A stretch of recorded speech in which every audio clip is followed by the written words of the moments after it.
আসসালামু আলাইকুম, স্বাগত জানাচ্ছি আরটিভির সন্ধ্যা সংবাদে। আপনাদের সঙ্গে আছে আমরা দুজন, আমি সৈয়দা সাদিয়া বেনাজির এবং আমি ফারিয়া শারমিন।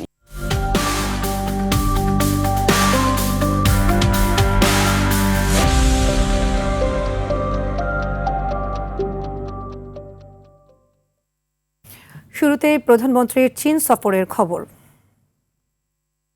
জলবায়ু কার্যক্রম কোনো ব্যয় নয়, বরং দেশের সমৃদ্ধি, স্থিতিশীলতা এবং ভবিষ্যৎ প্রজন্মের জন্য অপরিহার্য বিনিয়োগ বলে জানিয়েছেন প্রধানমন্ত্রী তারেক রহমান। চীনের ওয়ার্ল্ড ইকোনমিক ফোরাম আয়োজিত সামার দাভোস 2026 সম্মেলনে একথা বলেন প্রধানমন্ত্রী।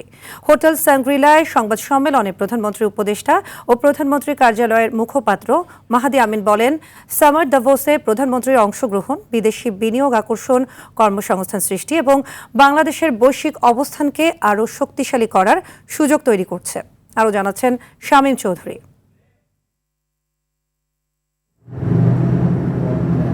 দিগন্ত পেরিয়ে মেঘের দেশ ছুঁয়ে বন্ধুত্ব, বাণিজ্য ও কৌশলগত সহযোগিতার বার্তা নিয়ে প্রধানমন্ত্রী তারেক রহমান এখন অবস্থান করছেন বিশ্বের অন্যতম অর্থনৈতিক পরাশক্তি ড্রাগনের দেশ চীনে।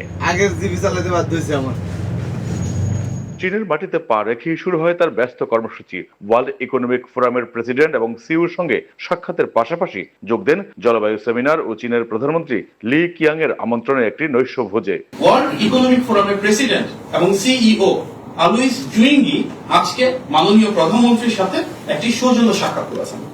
সেখানে বাংলাদেশের গণতান্ত্রিক সরকার কিভাবে বিনিয়োগ বৃদ্ধি করতে পারে, কিভাবে কর্মসংস্থান সৃষ্টি করতে পারে, কিভাবে দেশের মানুষের অগ্রযাত্রার পথে আরো ধাবিত করা যায়, এগুলি নিয়ে তাদের বিশদ আলোচনা হয়েছে।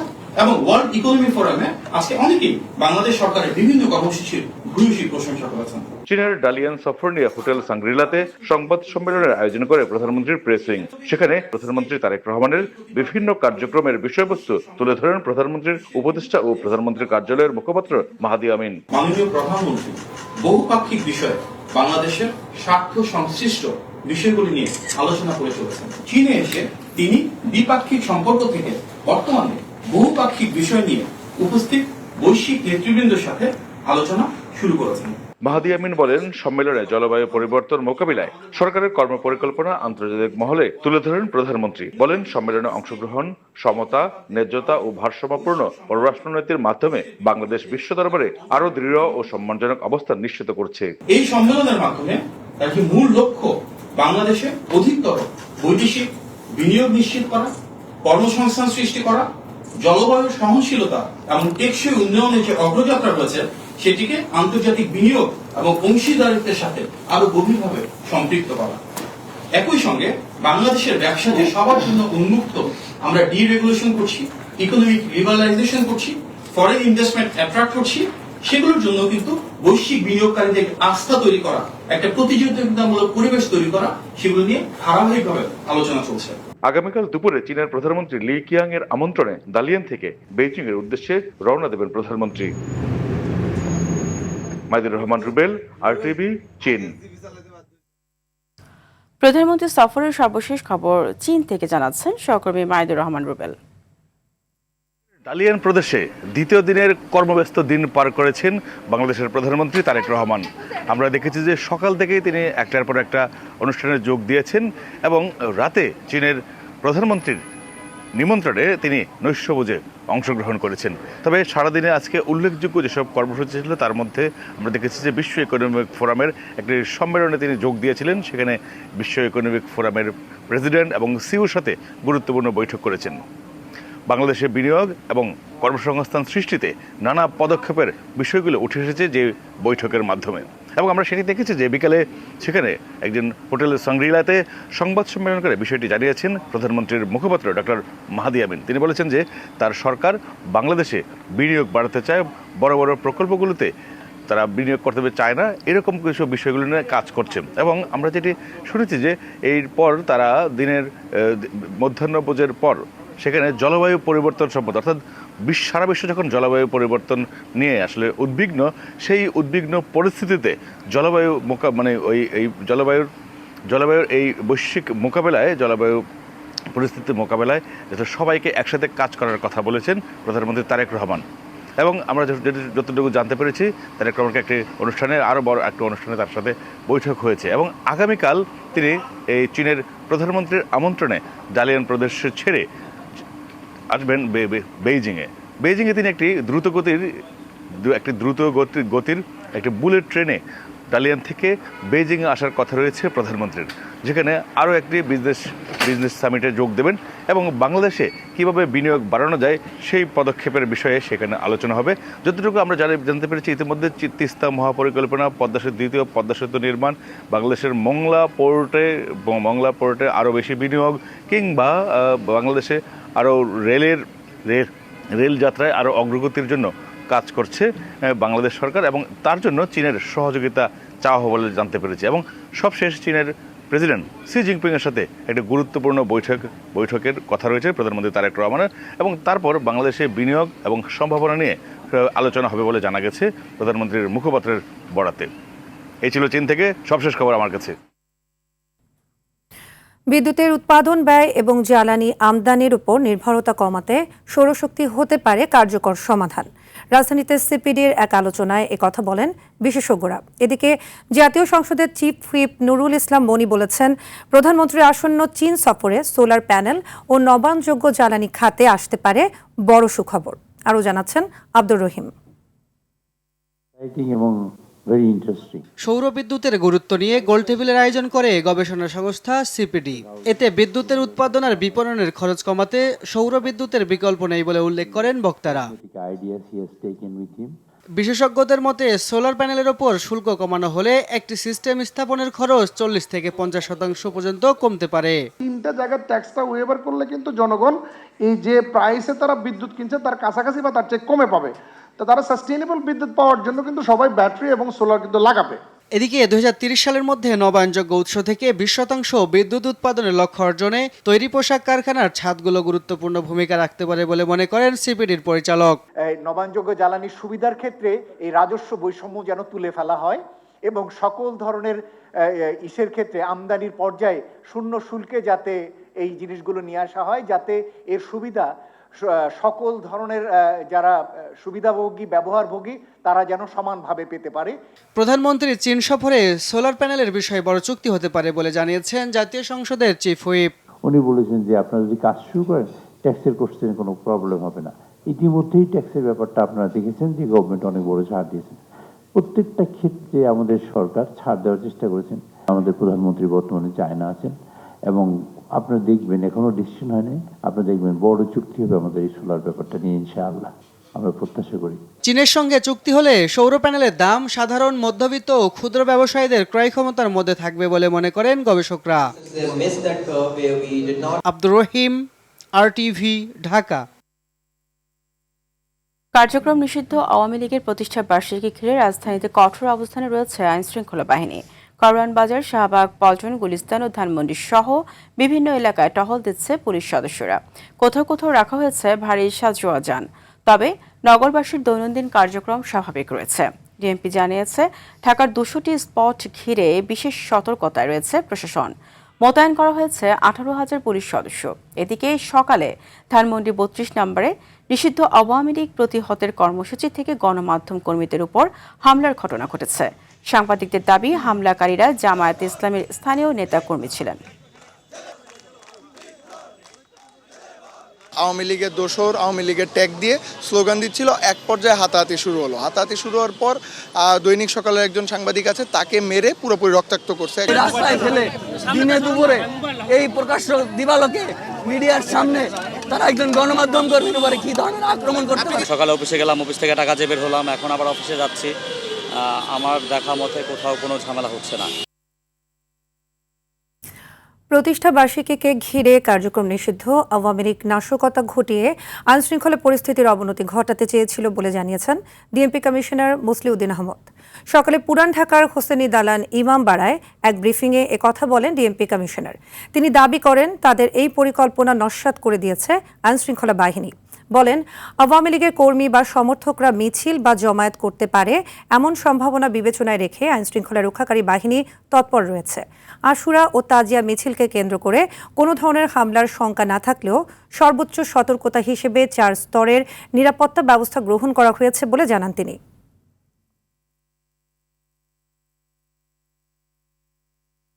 তারা আসলে বাংলাদেশ সরকারকে একটা বিব্রতকর অবস্থায় ফেলতে চায়, আইন শৃঙ্খলার অবনতি ঘটাতে চায়।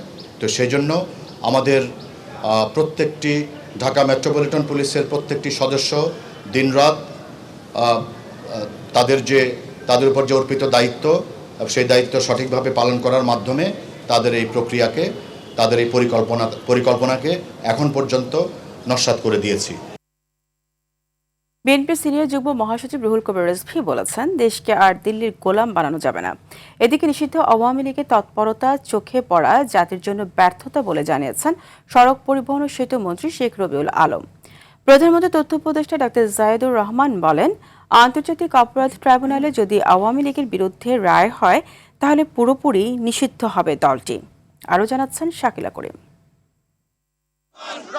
আওয়ামী লীগের প্রতিষ্ঠাবার্ষিকীকে ঘিরে মঙ্গলবার নয়াপল্টনে বিএনপির কেন্দ্রীয় কার্যালয়ের সামনে দলটির বিক্ষোভ মিছিলের পর সমাবেশের আয়োজন করে বিএনপি। এ সময় বিএনপির সিনিয়র যুগ্ম মহাসচিব রুহুল কবির রিজভী বলেন, গত 17 বছরে অসংখ্য নেতাকর্মী জেল জুলুমের শিকার হয়েছে, গুম হয়েছে। জনগণ এসব আর দেখতে চায় না। মুক্তিযুদ্ধে 30 লক্ষ জীবন, 2 লক্ষ মা বোন নির্যাতিত হলেন। সেই জাতিকে আপনারা গোলাম বানাবেন না, দিল্লির কৃতদাস বানাবেন, এইটা হবে না। এদেশের জনগণ হতে দেবে না। সকালে মুন্সিগঞ্জের সিরাজদি খান উপজেলার চর গলগলিয়া মৌজায় পদ্মা রেল লিংক প্রকল্পের আওতাধীন এলাকায় আয়োজিত বৃক্ষরোপণ কর্মসূচির উদ্বোধনী অনুষ্ঠানে প্রধান অতিথির বক্তব্যে সড়ক পরিবহন ও সেতু মন্ত্রী শেখ রবিউল আলম বলেন, জনগণ ও আইনের সমন্বিত সিদ্ধান্তের ফলেই দলটি এখন নিষিদ্ধ। একটা নির্দিষ্ট সংগঠনের তৎপরতা যদি চোখে পড়ে, এটা জাতির ব্যর্থতা। একসময় একটা রাজনৈতিক দল ছিল এবং জন আকাঙ্ক্ষা এবং জনগণের প্রতিপক্ষ হয়ে ফাংশন করতে গিয়ে আজকে পরিত্যক্ত, জনগণ কর্তৃক বর্জিত, সর্বশেষ নিষিদ্ধ। তো নিষিদ্ধ মানে নিষিদ্ধই, এবং জাতি নিষিদ্ধ হওয়ার জন্য গণ অভ্যুত্থান করেছে, দেশ থেকে ভেগে যেতে বাধ্য করেছে। জনগণ রাজনৈতিক দলের বৈধতা দেয়, আইন এবং জনগণ একত্রিত করে সমন্বিতভাবে। এখন জনগণও তাদেরকে নিষিদ্ধ করেছে এবং আইনও তাদের নিষিদ্ধ করেছে। অতএব নিষিদ্ধ কোনো বিষয় নিয়ে কথা না বলে। অন্যদিকে বিকেলে সচিবালয়ে প্রধানমন্ত্রী তথ্য উপদেষ্টা ডাক্তার জাহিদুর রহমান বলেন, কার্যক্রম নিষিদ্ধ আওয়ামী লীগ একটি মাফিয়া দল। আওয়ামী লীগ একটা রাজনৈতিক দল, এটা একটা মাফিয়া দল। এই কথাটা আমি বহু বছর থেকে বলছি। তার চেকলিস্টটা দেখা হবে যে জুলাইয়ে যে ক্রাইম এগেনস্ট হিউম্যানিটি হয়েছে, মানবতা বিরোধী অপরাধ হয়েছে, তাতে সে দল হিসেবে জড়িত ছিল কি। এটা একটা বিচারিক প্রক্রিয়া। যদি সেটা হয়, তার সমর্থন কেমন থাকুক আর যাই হোক, এটা নিষিদ্ধ করার সিদ্ধান্ত হয়তো আদালত দেবেন। আমি হয়তো বলছি, কারণ এটা আদালতের জুরিসডিকশন, আমাদের কিছু করার নেই। এর আগে দুপুরে ছাত্র দলের উদ্যোগে একটি প্রতিবাদ মিছিল কেন্দ্রীয় শহীদ মিনার থেকে শুরু হয়ে বিশ্ববিদ্যালয়ের আশপাশ এলাকায় প্রদক্ষিণ করে। ছাত্রদল নেতারা দাবি করেন, আওয়ামী লীগের সকল চক্রান্ত রুখে দিতে ছাত্রদল সবসময় রাজপথে সোচ্চার। আওয়ামী লীগের ইতিহাস, তাহলে আওয়ামী লীগের ইতিহাস হলো গণতন্ত্র হত্যা করার ইতিহাস। তার অঙ্গ সংগঠনকে এই প্রতিবাদ সমাবেশ থেকে হুঁশিয়ারি উচ্চারণ করে বলতে চাই, এই আপা কোনোদিন ফিরবে না। এছাড়া প্রচলিত আইনে সাবেক প্রধানমন্ত্রী শেখ হাসিনার বিচারের দাবিও করা হয় প্রতিবাদ মিছিল থেকে। শাকিলা করিম, RTV, ঢাকা। প্রতিষ্ঠাবার্ষিকী উপলক্ষে কার্যক্রম নিষিদ্ধ আওয়ামী লীগের অপপ্রচার, শিষ্টাচার বহির্ভূত রাজনীতি ও নৈরাজ্যের প্রতিবাদে দেশজুড়ে নানা কর্মসূচি পালন করেছে বিএনপি ও এর অঙ্গ সহযোগী সংগঠনের নেতাকর্মীরা। প্রতিনিধিদের পাঠানো তথ্যচিত্রে সেসব খবর জানাচ্ছেন সুলাইমান কবির। বরিশাল নগরীর বিভিন্ন সড়কে মোটরসাইকেল শোভাযাত্রা করেছে বিএনপি ও এর অঙ্গ সহযোগী সংগঠনের নেতাকর্মীরা। এছাড়া সদর রোডের দলীয় কার্যালয় সহ বিভিন্ন গুরুত্বপূর্ণ সড়কে অবস্থান করেন তারা। রাজশাহীতে মহানগর যুবদলের উদ্যোগে কেন্দ্রীয় শহীদ মিনার চত্বরে প্রতিবাদ মিছিল ও সমাবেশ অনুষ্ঠিত হয়েছে। যশোরে প্রতিবাদ মিছিল ও সমাবেশ করেছে যুবদল, স্বেচ্ছাসেবক দল ও ছাত্র দল। এ সময় আগামী 30 জুন পর্যন্ত মাঠে অবস্থান করার ঘোষণা দেন নেতাকর্মীরা। এছাড়াও বেনাপোলে বিক্ষোভ মিছিল করেছে শ্রমিক দল। ঢাকার ধামরাই ও গাজীপুরের টঙ্গীতে মোটরসাইকেল শোভাযাত্রা ও অবস্থান কর্মসূচি পালন করেছেন বিএনপি নেতাকর্মীরা। মেহেরপুর ও মাগুরায় বিক্ষোভ মিছিল ও সমাবেশ করেছে বিএনপি ও ছাত্রদলের নেতাকর্মীরা। এ সময় দেশের গণতন্ত্র ও জনগণের অধিকার প্রতিষ্ঠায় যে কোনো অপতৎপরতা রুখে দেওয়ার হুঁশিয়ারি দেন তারা।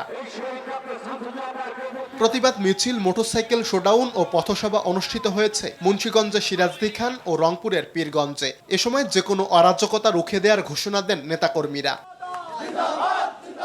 রাঙামাটি ও সুনামগঞ্জে মোড়ে মোড়ে অবস্থান কর্মসূচি ও মিছিল সমাবেশ করেছে বিএনপি ও অঙ্গ সংগঠনের নেতাকর্মীরা।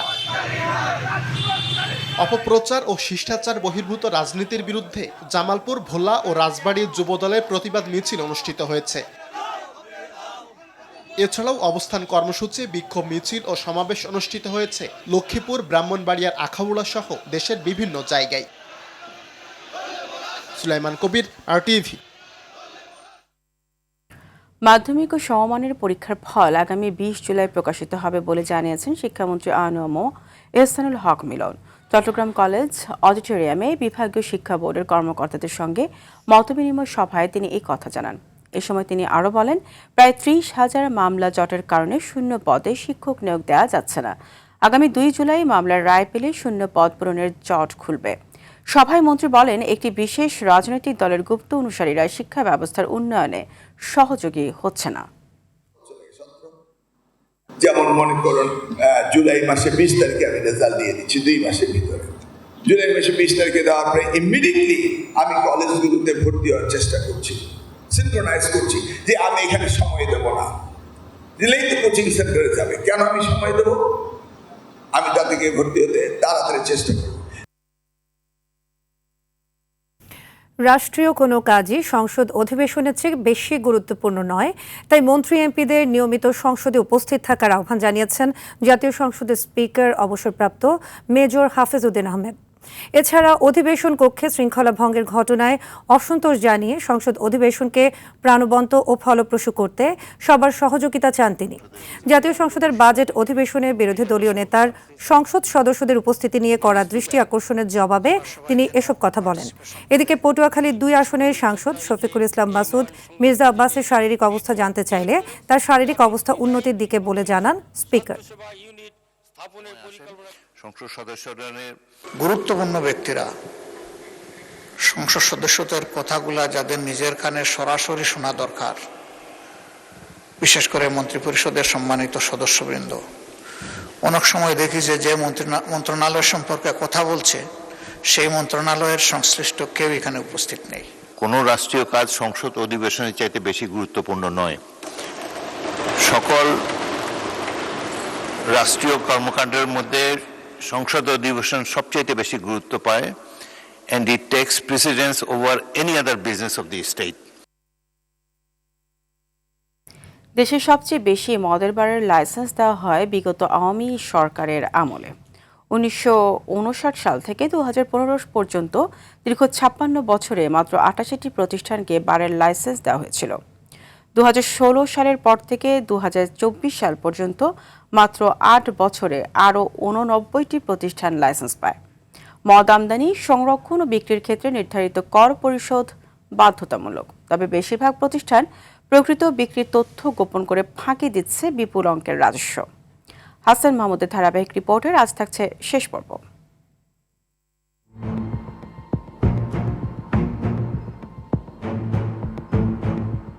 সাম্প্রতিক বছরগুলোতে রাজনৈতিক প্রভাবে মদের বারের লাইসেন্স পায় বেশ কিছু প্রতিষ্ঠান।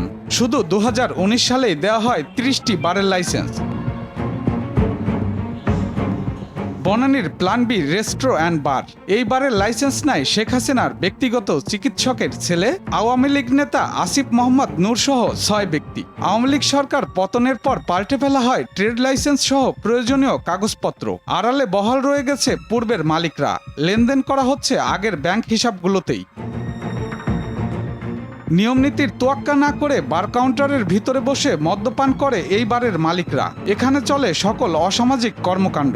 পারমিটবিহীন এক ব্যক্তিকে মদ্যপান করে গেটের বাইরে পড়ে থাকতে দেখা যায়। বেশ কিছু বারের বিরুদ্ধে অভিযোগ রয়েছে আওয়ামী সরকারের আমলে অনিয়ম, চাঁদাবাজি, ট্যাক্স ফাঁকি, ঘুষ ও দুর্নীতির মাধ্যমে প্রায় কয়েক হাজার কোটি টাকার অবৈধ সম্পদ অর্জন ও বিদেশে অর্থ পাচারের। এই তালিকায় রয়েছে Rock Canvas restaurant and bar, Kingfisher restaurant and bar, plan B resto and bar, Dhaka Regency hotel and bar. বৈধ বারের আড়ালে অবৈধ কার্যকলাপে বাংলাদেশ গভর্নমেন্ট রেভিনিউ লস করতেছে অর্ধ শত কোটি টাকা। এ বিষয়ে ক্যামেরার সামনে কেউ কথা বলতে রাজি না হলেও রক ক্যানভাস রেস্টুরেন্ট অ্যান্ড বারের ম্যানেজার রঞ্জিত বালা বলেন, এসব অভিযোগের কোনো সত্যতা নেই।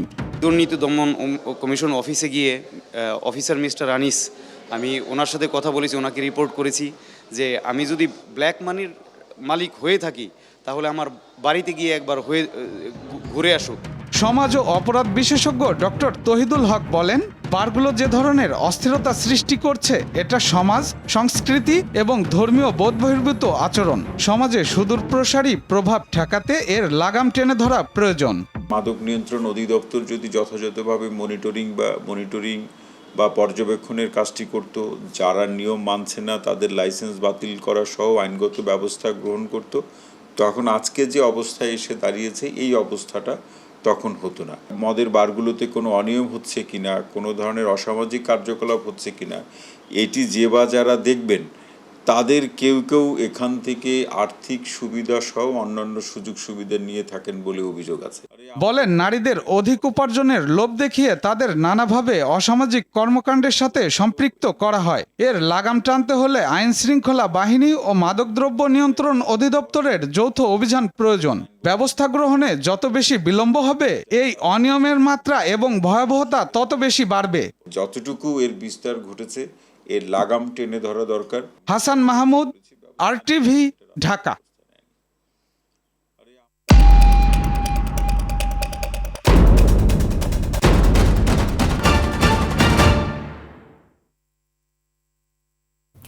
বিআরবি কেবল বিশ্বকাপের খবর। বিশ্বকাপের কে গ্রুপে নিজেদের গুরুত্বপূর্ণ ম্যাচে উজবেকিস্তানের বিপক্ষে মাঠে নামছে পর্তুগাল। হিউস্টনে ম্যাচ শুরু রাত 11টায়। এল গ্রুপে রাত 2টায় ইংল্যান্ডের প্রতিপক্ষ ঘানা। একই গ্রুপের ম্যাচে ভোর 5টায় ক্রোয়েশিয়া লড়বে পানামার বিপক্ষে। আগামীকাল সকাল 8টায় কলম্বিয়ার প্রতিপক্ষ কঙ্গো। বিস্তারিত মাহফুজুল ইসলামের রিপোর্টে। প্রত্যাশিত শুরু করতে না পারা পর্তুগাল এই ম্যাচে নামবে জয়ের খোঁজে। ভালো অবস্থায় থেকে পরবর্তী রাউন্ড নিশ্চিত করতে জয়ের বিকল্প নেই দলটির সামনে। 1 পয়েন্ট নিয়ে টেবিলের 3-এ থাকা পর্তুগাল এ ম্যাচে খেলতে পারে 4-3-3 ফরমেশনে। তবে ম্যাচে বড় জয় নিয়ে ফিরতে হলে জ্বলে উঠতে হবে ক্রিশ্চিয়ানো রোনালদোকে। হেড টু হেডে উজবেকিস্তানের বিপক্ষে এর আগে মুখোমুখি লড়াইয়ে নামেনি রবার্তো মার্টিনেজের শিষ্যরা। 2018 আসরের ফাইনালিস্ট ক্রোয়েশিয়াকে হারিয়ে দারুণ ছন্দ নিয়ে আসর শুরু করা ইংলিশদের সামনে এবার 69 ধাপ পিছিয়ে থাকা ঘানা। এল গ্রুপে টেবিলের শীর্ষে দলটা এই ম্যাচেও 3 লায়ন্সরা খেলতে পারে 4-2-3-1 ফরমেশনে। ঘানার বিপক্ষে এর আগে একবারের দেখায় জয় নিয়ে ফিরেছিল ইংল্যান্ড। এই গ্রুপে জয়হীন থাকা দুদল পানামা ও ক্রোয়েশিয়ার লড়াইয়ের আগে কাগজে কলমের হিসেব ক্রোয়েটদের পক্ষে। র্যাঙ্কিংয়ে এগিয়ে থাকার পাশাপাশি কাগজে কলমে শক্তিশালী ক্রোয়েশিয়া এ ম্যাচে 4-2-3-1 ফরমেশনে খেলতে পারে। দুদলের মধ্যে এটাই হতে যাচ্ছে প্রথম মুখোমুখি দেখা। এখনো পয়েন্ট শূন্য দুদলই জয়ের লক্ষ্যে মাঠে নামবে।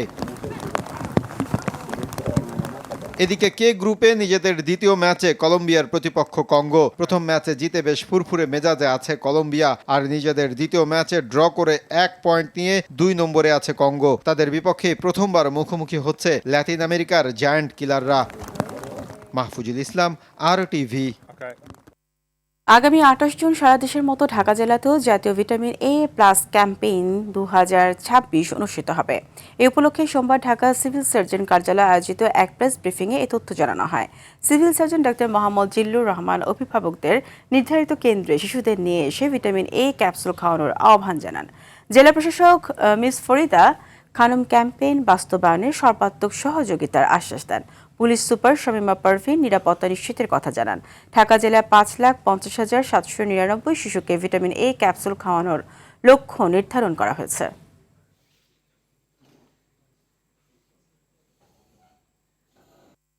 এই ভিটামিন A ক্যাপসুলের ক্যাম্পেইনের আওতায় আসে, কারণ আপনারা জানেন ভিটামিন A ক্যাপসুল শুধুমাত্র শিশুদের সুস্থ বৃদ্ধি বিকাশের জন্য অত্যাবশ্যকীয় নয়, এছাড়াও শিশুর রোগ প্রতিরোধ ক্ষমতা বৃদ্ধি করে। অপুষ্টি বা স্বাস্থ্য ঝুঁকির জন্য অথবা সচেতনতার অভাবে যাতে একটা শিশুও দীর্ঘমেয়াদী স্বাস্থ্য ঝুঁকিতে না পড়ে সেই বিষয়ে সচেতন করবার জন্যই কিন্তু আমাদের আজকের এই ক্যাম্পেইন অনুষ্ঠান, আপনারা জানেন। বিদেশগামী কর্মীদের নিরাপদ ও সুশৃঙ্খল অভিবাসন নিশ্চিত এবং দালাল চক্র নিয়ন্ত্রণে অভিবাসন ব্যবস্থাপনা অনলাইন ভিত্তিক প্ল্যাটফর্ম তৈরি করা হচ্ছে বলে জানিয়েছেন প্রবাসী কল্যাণমন্ত্রী। পাশাপাশি মালয়েশিয়া শ্রমবাজার চালু বিষয়ক কূটনৈতিক তৎপরতা সহ থাইল্যান্ড, দক্ষিণ কোরিয়া ও জাপানের বাজার সম্প্রসারণের উদ্যোগ নেওয়া হয়েছে বলেও জানান তিনি। জাতীয় সংসদে বাজেট অধিবেশনে লিখিত বক্তব্যে মন্ত্রী এসব তথ্য জানান। নর্থ মেসিডোনিয়া, মরিশাস, পর্তুগাল সহ ইউরোপের যেসব দেশে দক্ষ কর্মী প্রেরণের সুযোগ আছে সেসব দেশের ভিসা সেন্টার ঢাকায় স্থাপনের লক্ষ্যে সরকার কূটনৈতিক তৎপরতা চালাচ্ছে বলেও জানান তিনি। একযোগে পদত্যাগ করলেন সুপ্রিম কোর্ট রাষ্ট্রপক্ষে মামলা পরিচালনাকারী জামায়াতপন্থী 7 জন ডেপুটি ও 11 জন সহকারী অ্যাটর্নি জেনারেল। বিকেলে অ্যাটর্নি জেনারেল কার্যালয়ের প্রশাসনিক কর্মকর্তার কাছে নিজ নিজ পদত্যাগপত্র জমা দেন তারা। কারণ হিসেবে পদত্যাগপত্রে জুলাই সনদ বাস্তবায়ন না হওয়া, সুপ্রিম কোর্ট সচিবালয়ের অধ্যাদেশ বাতিল করা এবং সুপ্রিম কোর্টের বিচারক নিয়োগ অধ্যাদেশ বাতিল করার বিষয়ে উল্লেখ করেন রাষ্ট্রের এই আইন কর্মকর্তারা। এইসব বিষয়গুলো আইনের শাসন প্রতিষ্ঠায় এবং স্বাধীন বিচার বিভাগ নিশ্চিতে জরুরি বলেও পদত্যাগপত্রে তুলে ধরেন তারা।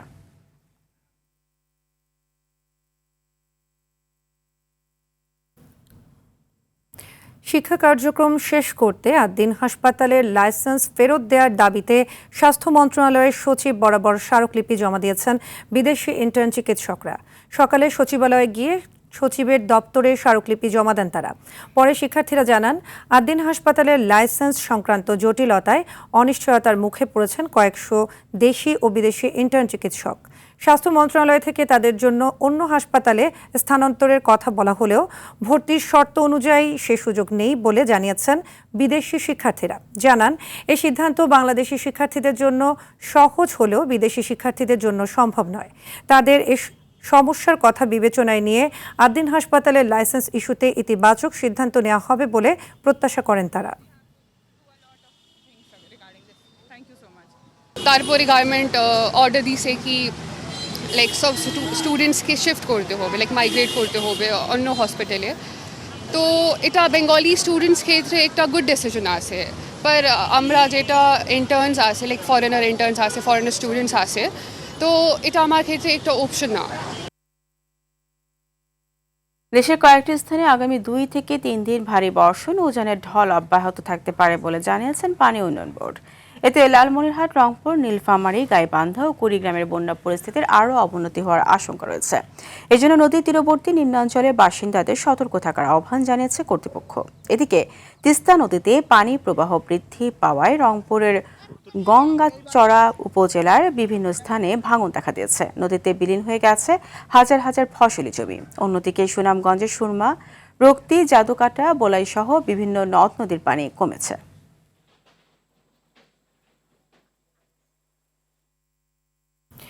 এদিকে বর্ষা মৌসুমের শুরুতেই ভয়ঙ্কর রূপ দেখাতে শুরু করেছে রাজবাড়ীর পদ্মা ও মাদারীপুরের আড়িয়াল খাঁ নদী। 2 জেলার কয়েকশো পরিবার এখন নদী ভাঙনের আতঙ্কে দিন কাটাচ্ছে। কোথাও বিলীন হচ্ছে ফসলি জমি, কোথাও বসতভিটা। ঝুঁকিতে ফেরিঘাট, শিক্ষা প্রতিষ্ঠান ও গুরুত্বপূর্ণ স্থাপনা। প্রতিনিধিদের পাঠানো তথ্যচিত্র আরও জানাচ্ছেন সুলাইমান কবির। দেশের দক্ষিণ পশ্চিমাঞ্চলের মানুষের ঢাকায় প্রবেশদ্বার দৌলতদিয়া ফেরিঘাট। তবে বর্ষার শুরুতেই পদ্মার তীব্র ভাঙনে হুমকির মুখে গুরুত্বপূর্ণ এ নৌপথের 1 থেকে 5 নম্বর ফেরিঘাট। শুধু ফেরিঘাট নয়, পদ্মার আগ্রাসনে দেবগ্রাম ইউনিয়নের বিস্তীর্ণ ফসলি জমিও হারিয়ে যাচ্ছে নদীগর্ভে। শত শত বসতবাড়ি, স্কুল, কলেজ, মসজিদ ও মাদ্রাসাও ভাঙনের হুমকিতে।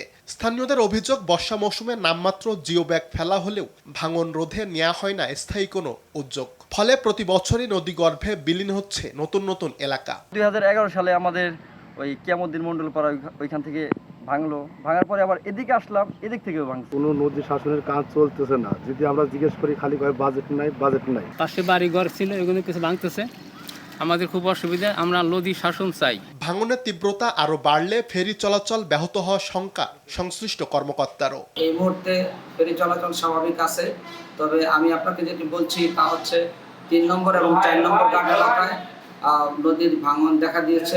একই চিত্র মাদারীপুরের কালকিনি উপজেলাতেও আড়িয়াল খাঁ নদীর ভয়াবহ ভাঙনে উপজেলার বাঁশগাড়ি ও পূর্ব এনায়েতপুর ইউনিয়নের কয়েকশো পরিবারের দিন কাটছে চরম দুশ্চিন্তায়। প্রতিদিনই নদী গর্ভে বিলীন হচ্ছে ঘরবাড়ি, ফসলি জমি ও গুরুত্বপূর্ণ স্থাপনা। বছরের পর বছর ধরে চলা এ ভাঙনে দিশেহারা নদী পাড়ের বাসিন্দারা। বাড়ি ভেঙে গেছে, এখন যে বাড়ি আছে সেই বাড়িও নদীতে ভাঙ্গার উপকূল। সরকার যেন আমাকে উদ্ধার করে, আমাকে জানি গাং বান্ধিয়ে দেয়। সম্প্রতি ভাঙন কবলিত এলাকা পরিদর্শন করে প্রয়োজনীয় ব্যবস্থা নেওয়ার আশ্বাস দিয়েছেন স্থানীয় সংসদ সদস্য। পানি সম্পদ মন্ত্রী এবং পানি সম্পদ প্রতিমন্ত্রী দুইজনে এই ব্যাপারে খুবই আন্তরিক। আমি তাদের সাথে দেখা করেছি, মাননীয় প্রধানমন্ত্রী আন্তরিক। আমরা ইনশাল্লাহ এই নদী ভাঙন রোধ করতে পারবো। শুধু আশ্বাস নয়, নিজেদের বসতভিটা ও জীবন জীবিকা রক্ষায় দ্রুত দৃশ্যমান পদক্ষেপ দেখতে চান ভুক্তভোগীরা। সুলাইমান কবির, RTV। বাংলাদেশে কৃষিকে আরও আধুনিক ও প্রযুক্তি নির্ভর করতে কর্মপরিকল্পনা হাতে নিয়েছে সরকার।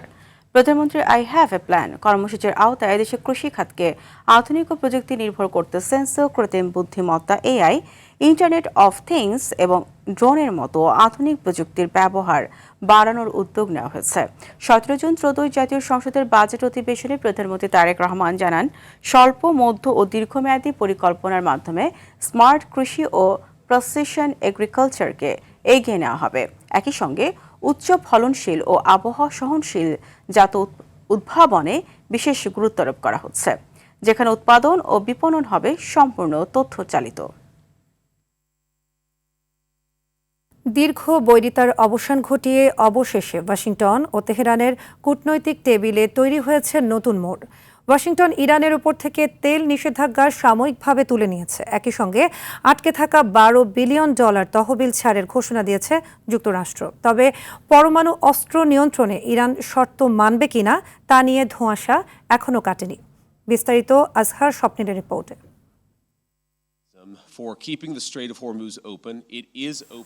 সুইজারল্যান্ডের উচ্চ পর্যায়ের বৈঠক শেষে ওয়াশিংটন ফিরেছেন মার্কিন ভাইস প্রেসিডেন্ট জেডি ভান্স। তিনি দাবি করেন, তেহরান অবশেষে তাদের পরমাণু প্রকল্পগুলোতে আন্তর্জাতিক পরিদর্শকদের প্রবেশাধিকার দিতে রাজি হয়েছে। তবে ইরানের রাষ্ট্রীয় গণমাধ্যম এই দাবি অস্বীকার করে জানিয়েছে, দীর্ঘ আলোচনায় পরমাণু ইস্যুতে নতুন কোনো চুক্তি হয়নি। এই মতবিরোধের মধ্যেই মার্কিন ট্রেজারি বিভাগ বড় ধরনের কূটনৈতিক পদক্ষেপ নিয়েছে। ওয়াশিংটন আগামী 21 আগস্ট পর্যন্ত ইরানের তেল ও পেট্রোকেমিক্যাল রপ্তানির উপর থেকে নিষেধাজ্ঞা সাময়িকভাবে তুলে নিয়েছে। এর ফলে এই 60 দিনে ইরান যে কোনো দেশের কাছে অবাধে তেল বিক্রি করতে পারবে। আলোচনার আরেকটি বড় সাফল্য হলো ইরানের আটকে থাকা $12 বিলিয়ন তহবিল ছাড়। তেহরান জানিয়েছে, অর্থ ছাড়ের বিষয়টি চূড়ান্ত হয়েছে। তবে প্রেসিডেন্ট ডোনাল্ড ট্রাম্প জানান, এই মুক্ত হওয়া অর্থ দিয়ে ইরানকে কেবল আমেরিকার উৎপাদিত পণ্যই কিনতে হবে। সামুদ্রিক বাণিজ্য ও নিরাপত্তা নিশ্চিত করতে দুই দেশ হরমুজ প্রণালীতে সমন্বয় কেন্দ্র স্থাপনে সম্মত হয়েছে। এর উদ্দেশ্য হলো যে কোনো জাহাজ চলাচলের সময় ভুল বুঝাবুঝি তাৎক্ষণিক দূর করা। ইরান জানিয়েছে, এখন থেকে এই আন্তর্জাতিক জলসীমা কঠোর নিয়মে পরিচালিত হবে। এদিকে মার্কিন প্রেসিডেন্ট ডোনাল্ড ট্রাম্প তেহরানকে কড়া হুঁশিয়ারি দিয়ে বলেছেন, ইরান যদি এই সমঝোতার শর্ত ভঙ্গ করে তবে সরাসরি সামরিক ব্যবস্থা নেওয়া হবে। লেবাননে যুদ্ধবিরতি কার্যকরের পাশাপাশি মধ্যপ্রাচ্যের আঞ্চলিক নিরাপত্তা রক্ষায় এই আলোচনা বড় ভূমিকা রাখবে। আগামী দিনগুলোতে কাতার ও পাকিস্তানের উপস্থিতিতে দুই দেশের শীর্ষ নেতাদের মধ্যে পরবর্তী ধাপের আলোচনা শুরু হবে। আজহার স্বপ্নীল, RTV। সন্ধ্যা সংবাদ এ পর্যন্তই। রাতের সংবাদ 11:15 দেখার আমন্ত্রণ রইল। ধন্যবাদ সবাইকে। ধন্যবাদ।